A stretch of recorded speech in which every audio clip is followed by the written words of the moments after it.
আসসালামু আলাইকুম।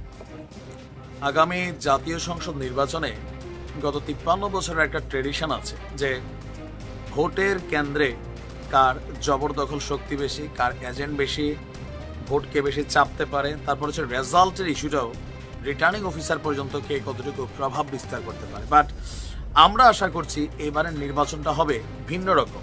এখানে গায়ের জোরে নির্বাচন জেতার যেই সিস্টেমগুলো ছিল সেখানে ডিফারেন্ট একটা কিছু হবে। সেটা হবে কি জনতার রায়। এখন এই জনতার রায়কে নিয়ে বিএনপির একটা নতুন কৌশল আছে। আপনারা দেখেছেন যে তারেক রহমান তিনি আওয়ামী লীগের ইস্যুতে বারবার বলছেন যে বাবা তোমরা শিক্ষা নাও, এবারের নির্বাচন হবে পুলসেরাত পারের মতন। তো বুঝতেই পারতেছেন গুরুত্বটা। তো যারা নতুন রাজনৈতিক দল করছে তাদের তো লড়াই করতে হবে সবগুলা বাঘ, সিংহ, চিতাবাঘ, মেছোবাঘ এই টাইপের ক্যারেক্টারগুলোর সাথে, তাই না? কেউ আমার পছন্দ করা কিন্তু আমার দায়িত্ব দেওয়া দুই জিনিস। আমরা ব্যক্তি জীবনে অনেকে অনেক কিছু পছন্দ করি, কিন্তু যদি বলি যে তুমি আমার গার্জিয়ান হও, আমার কি বলো যে লোকালি তুমি আমার একজন প্রতিনিধি হও ভোটের মাঠে, এটা কিন্তু লড়া যায়। এটা প্রত্যেকটা এলাকায় আছে। ছাত্ররা আজকে যে কাজটা করছে আমি এটাকে সাধুবাদ জানাই।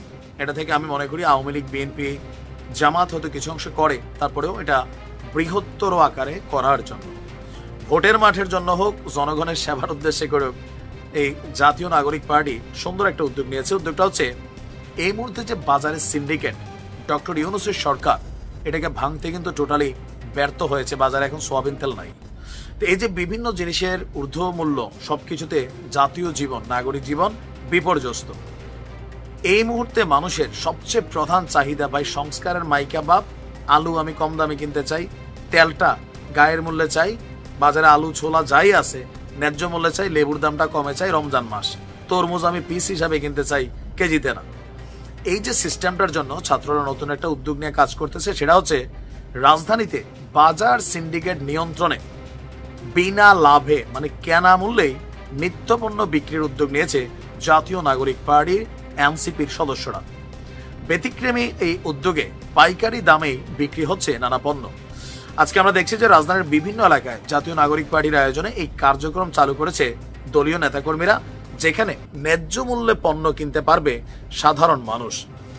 তো আয়োজক যারা, তাদের বক্তব্য পবিত্র রমজান মাস এলেই অসাধু সিন্ডিকেটের কবলে পড়ে বাজার, এবার যেন সেটা করতে না পারে এজন্যই এই ব্যতিক্রমী উদ্যোগ গ্রহণ করেছে জাতীয় নাগরিক পার্টি।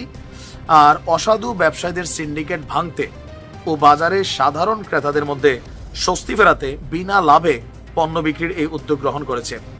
1 লিটার সয়াবিন তেলের বোতল 175 টাকা গায়ের রেটে, 2 লিটার 350, প্রতি পিস ডিম 9 টাকা, ছোলা 95 টাকা, প্রতি কেজি চিনি 117 টাকা, মসুর ডাল 100 টাকা মূল্যে নিতে পারছেন ক্রেতারা।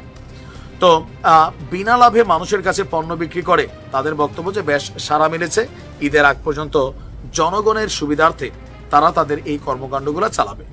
It's a very good idea যে না, হ্যাঁ, এই পোলাপেনগুলো ক্ষমতায় আসলে হয়তো এভাবেই সিন্ডিকেট ভাঙা হবে, একদম সুলভ মূল্যে সবকিছু পাওয়া যাবে বিভিন্ন জায়গায় সরকারি উদ্যোগে। এই যে আমরা ট্রাকে করে মাল বেচে, আমার মনে এটা না করে প্রত্যেক এলাকায় সরকারের উচিত যে এরকম নিত্য মূল্য যেটা আছে, নিত্য প্রয়োজনীয় দ্রব্যগুলা সুলভ মূল্যে যেন জনগণ পায়। আর এটা যে করতে পারবে জনগণের কাছাকাছি পৌঁছাইতে পারবে। রাজনীতির কৌশলগুলো পরিবর্তন হচ্ছে, যেটা সাধুবাদ জানানোর আমরা ধন্যবাদ জানাচ্ছি। ভালো থাকুন, বেস্ট অফ লাক।